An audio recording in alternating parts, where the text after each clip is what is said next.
Hi Stampers, this is Lisa with Queen Bee Creations. I'm an independent Stampin' Up demonstrator, and I'm here to show you how to make some cards using the Dressed to Impress bundle. That bundle consists of the Dressed to Impress stamp set and the All Dressed Up framelits. The two can be purchased together from my online store at a discount of 10% off when you buy them together as a bundle.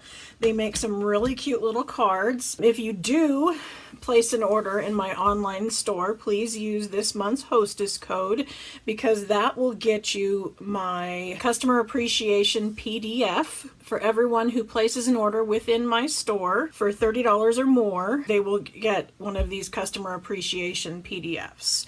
It's also a great time to shop now because it is Sale-a-bration, which means that for every $50 that you spend in my online store, you get a level 1 hostess reward, and for every $100 you spend, you get a level 2. And there's no limit to the amount of stuff that you can earn. There's also a fantastic deal going on right now. If you have a really long wish list and you want to join us, you can buy the demonstrator kit and get over $210 worth of Stampin' Up product for only $99. I wanted to make sure that you are aware of all those things, because it's my job as your demonstrator to make sure that you are aware of all the fantastic things that Stampin' Up has to offer for us. And in doing all those, we're going to be making some cards. How cute is this? This is using the hand lettered Prose framelit dies. And then we're also going to be making this little card. Now this is something that Lori Healing, which is a friend of mine, another Stampin' Up demonstrator, did at our conference on stage. And inside it's a little shoebox. How cute is that? So I'm going to show you how to make both of these cards today. Let me put you down onto my desktop. So here we are. These are our two cards. Now we're going to start out with this one with the shoebox. And that card starts with a Whisper White card base.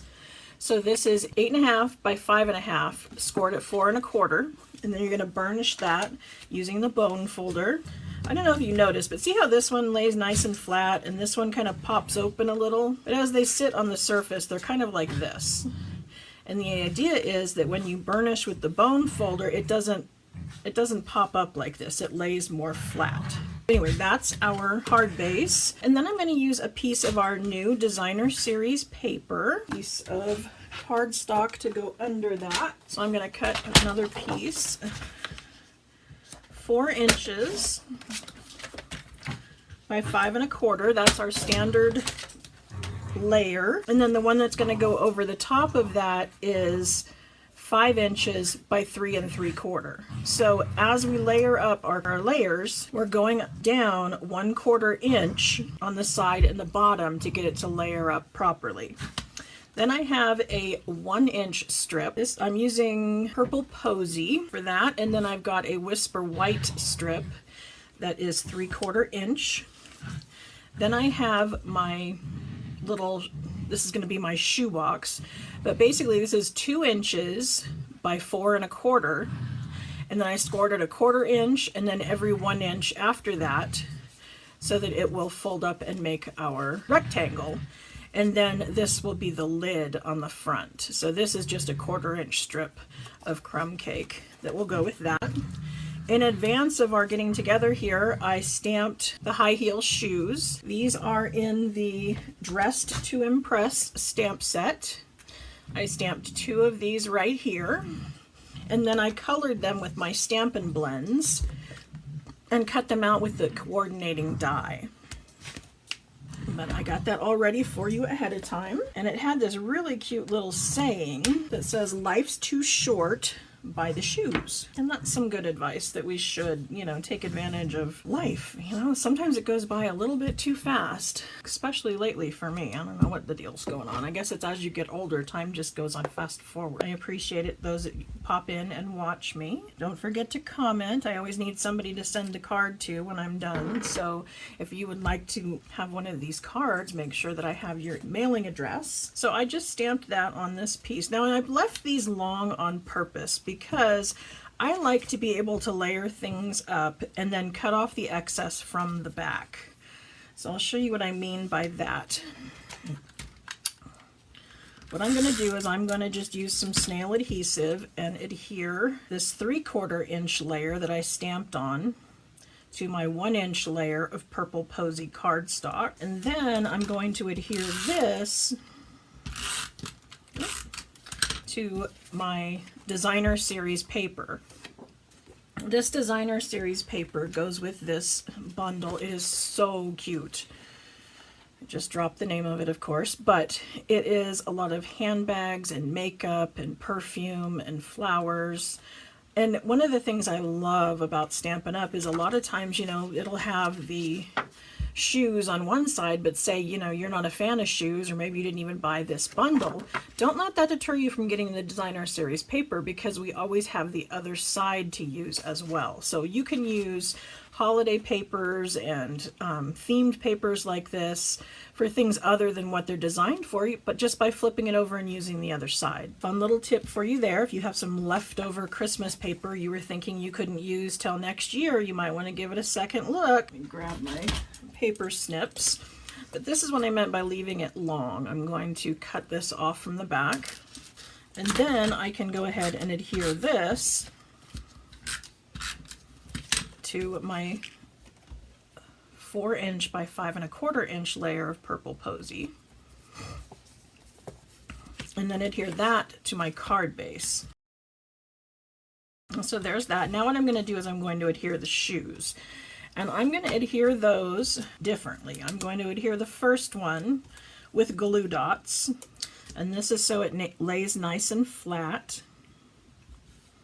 And then I'm going to bring in the second one, and I'm going to pop that on dimensionals, so it gives it a little bit of a 3D effect. And for this, I'm using our mini dimensionals. Dimensionals have been around like forever, and a lot of us that are used to it have used to cut the larger ones in half, but now they've made these little tiny ones that work great for little tiny pieces like this. So there we go. There's our shoes.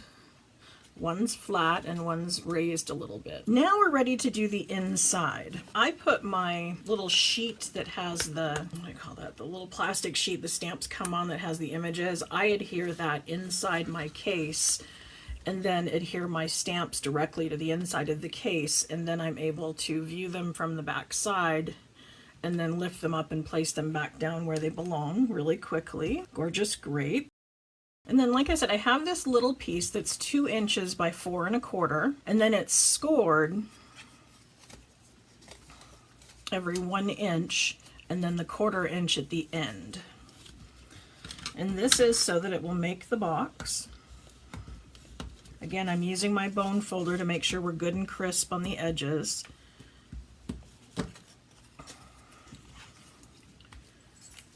And I'm going to use liquid glue this time because I want to be able to have some wiggle room time so that I can make sure this is going to lay the way I want it to. First of all, I want it to be square, but then I also want it to be able to go both ways. I want to make sure that it not only goes the direction that I glued it in, but it also goes the other way. So when it's open and closed, it still folds. Are you following me? So it will fold both ways. I'm going to try to hide this 1/4 inch thing on the back side, so that's the part that's going to go to my card base. So I'm going to use some liquid glue. Now it is liquid, so it does give me some time to play with it, but it's also fairly quick drying. So if we just give it a couple seconds, it's going to be good and adhered. And then I can come in and do this side. And like I said, I want it to be able to be flat when it's closed. So we're going to adhere that right there. And then it's also going to open up and be able to show from that side. So my liquid glue gives me the time I need to make sure that that's working the way that I need it to. Then I'm going to come in with this little tiny strip. Like I said, I want this to look like the top of our shoebox. And this is just a 1/4 inch strip of crumb cake. And then I'm going to snip the edges here. Not so straight. There we go. So now I have my shoebox. And then all I need to do is place the shoes on top. Now I suppose you could glue them here, or you could glue them up here where they look like they're standing on it. That one's standing on it. If I was to adhere them up here, you can see how it would look a little more like it was in the box. You could even, if you wanted to, let's do that. Let me just show you how that would work. We're going to take a little piece of cardstock, and I'm just going to make a little L bracket. So that's going to be just like that. So I've got this 1/4 inch strip, probably a little more than a 1/4 inch that way. I'm going to put one piece on the shoe and one piece on the box, and then I can place this wherever I want it to go. We always need more. Stampin' Up! Is fantastic stuff, and I appreciate you buying that through me, because that does help me in my business and helps me continue making more videos like this for you. So I just adhered the L bracket to the shoe and to the shoe box. Then when I stand it up, we've got this nice 3D effect. How cute is that, huh? And then it'll also fold flat for mailing. So that's card number 1. Now we're ready for card number 2. Like I said, for that I'm using the hand-lettered prose. I'm gonna have to look that word up. I'm not pronouncing it right, I'm sure. And I'm also using our rectangle stitched dies. Now if you don't have these, don't panic, because you could just cut them just rectangular to these shapes, but the stitched dies give you the little stitching on the edge, if you can see that, and it just gives it a little extra something. And it makes sure that everything is exactly the right size, which is nice. So as you're layering things up, the dies ensure that your cuts are equally a 1/4 inch apart. I did go ahead and cut that out.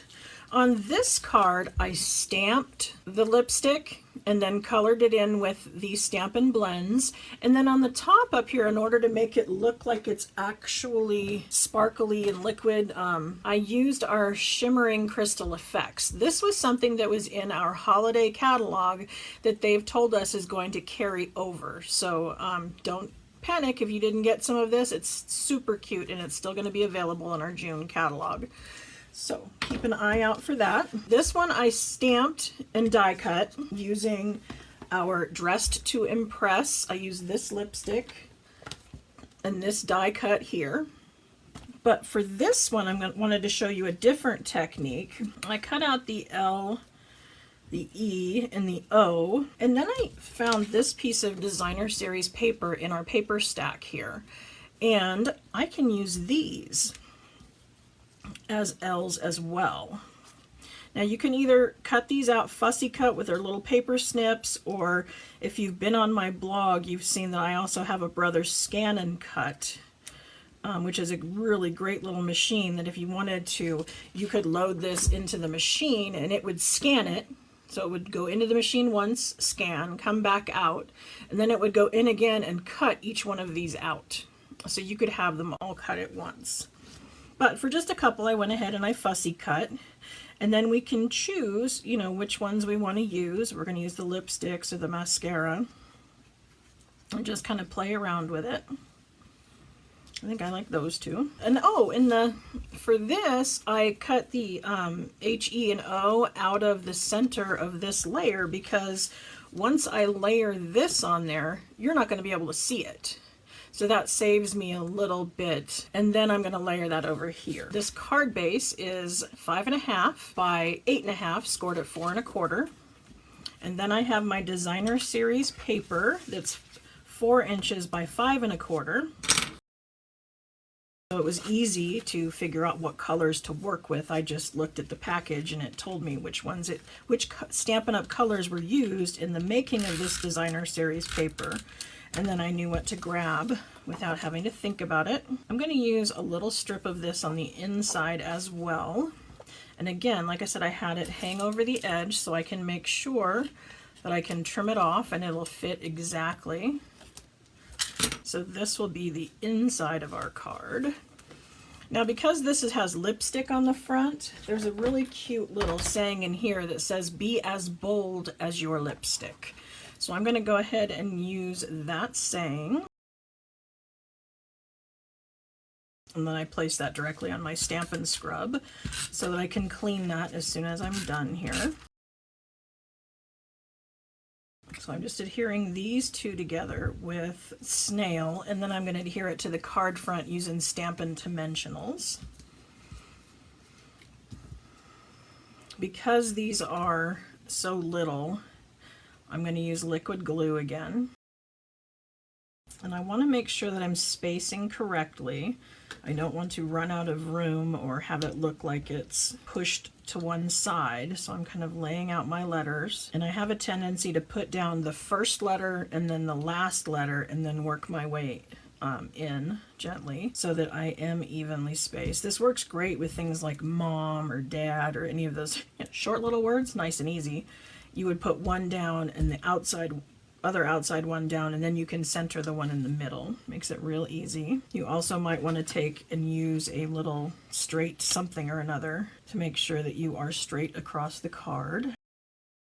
Now I am adhering these flat. If you wanted to pop anything that's in designer series paper, if you want to pop it up and you want it to have a little more stability, I would suggest taking the designer series paper that you're going to be cutting out and glue a piece of cardstock to the back of it. So when you go and cut it out, it would be a little thicker. It would have the designer series paper and then the backing of a piece of cardstock.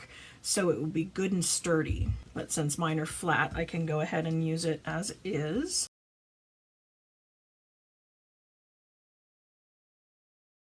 Okay, so I'm going to go ahead and close up my ink now.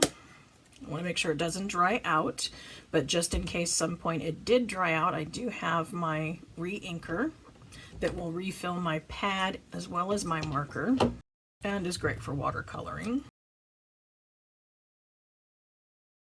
So there we go. There's card number 2. So here are the 2 cards we made today, and these were our samples, very similar, just changed them up just a little bit. If you need any of the supplies that were used in the making of these cards, I encourage you to pop on over to my store. You can go to queenbeecreations.net, and from there you can click the Shop Now button. Don't forget to add on your freebies. Thank you for joining me, and I will be back next Monday at 2:30. Thanks for joining me.